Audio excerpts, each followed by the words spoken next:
So I watched the highly anticipated sequel to a Disney classic this weekend, Hocus Pocus 2. Now, there's a lot wrong with this movie, and of course it wasn't going to live up to the hype. It's 29 years later, but my biggest problem is this. Can you name the three main characters on screen here without having to look it up?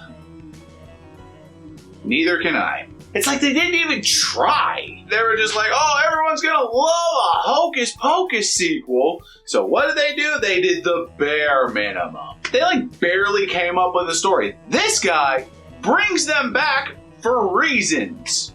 That's literally the extent of it. He brought them back for reasons. Doug Jones is in it, which is great, but he better not be missing time in Star Trek Discovery Season 5 because of this shit movie. Oh, and she rode Roombas just like the vacuum in the first one.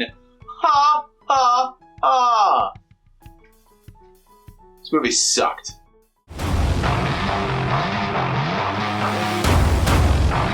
Let's go ahead and look at Week 4. The starting matchup we have is the man who is very much like the Philadelphia Eagles right now.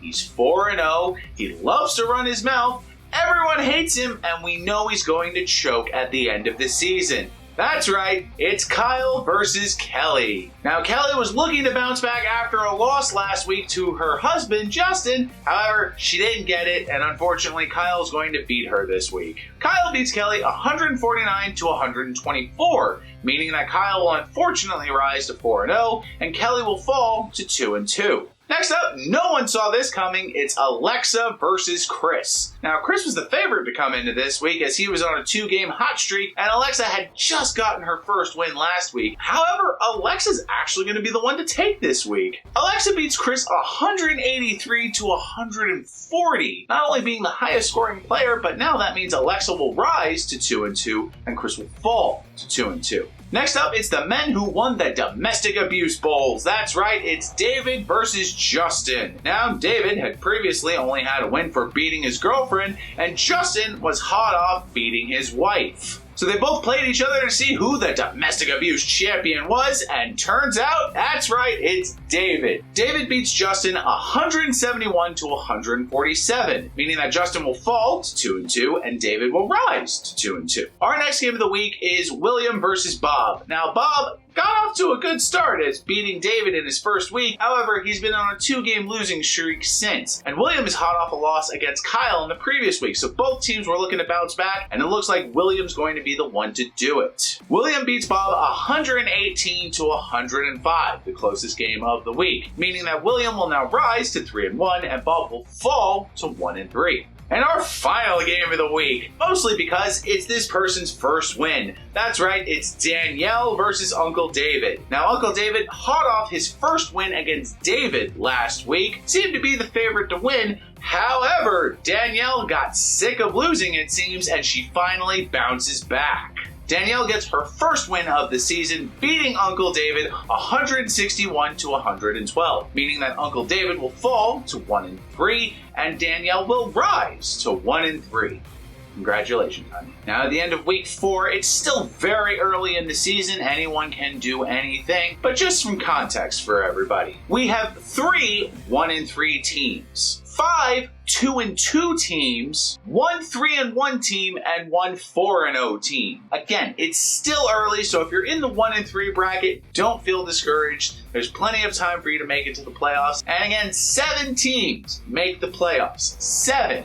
So that just means you don't need to be in the bottom 3. Now, before we go ahead and have a look at week 5, let's have a word from our sponsor. It's that time of year again, everybody. There's a chill in the air, leaves are changing color, and of course, it's the holidays. And there's only one thing that's going to get you through this holiday season. Bottles of liquor.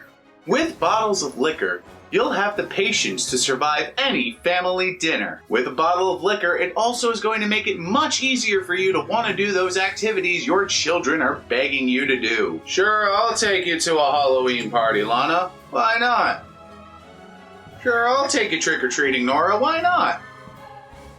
Sure, Savannah, I'll take you to a pumpkin patch. 'Cause why not? Who doesn't love going to a fucking pumpkin patch?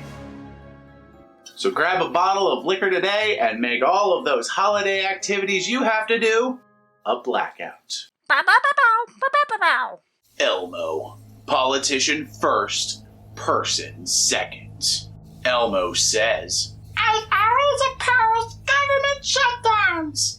But in 2013, Elmo was the driving force behind one of the biggest shutdowns in American history. When an ice storm hit his home state, Elmo didn't even remain for his constituents. He ran straight to Cancun, and when asked why he abandoned his state, he simply said, Well, it was my daughter's idea to go to Cancun, and I just kind of had to go along with it.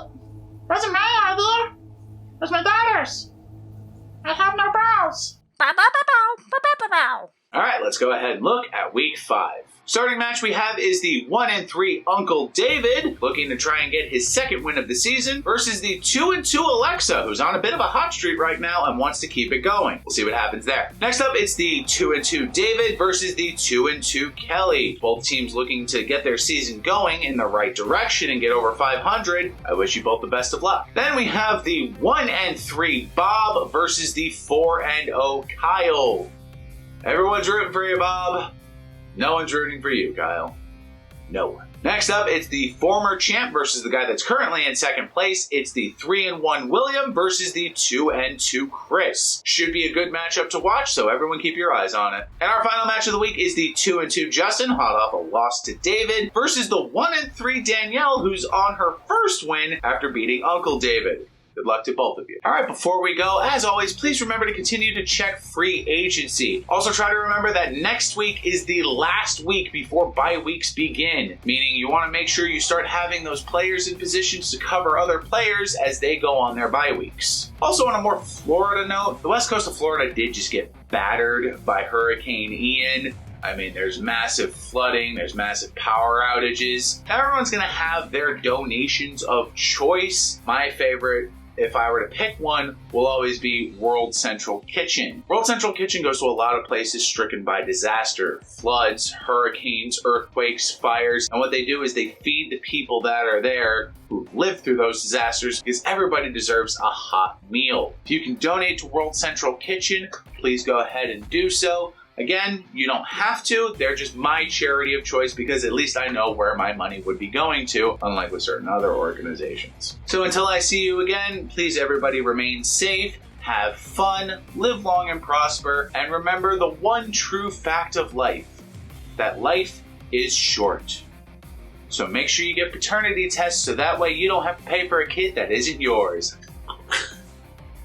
See you next week.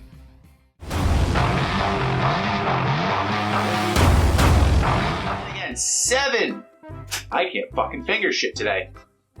Given that. And finishing up our kitten introductions, we have the adorable Poe. Poe is named after the prolific writer Edgar Allan Poe, not the stupid panda played by the obnoxious Jack Black. Poe is gentle, Poe is quiet, and Poe is adorable. All hail his mighty Poe-ness.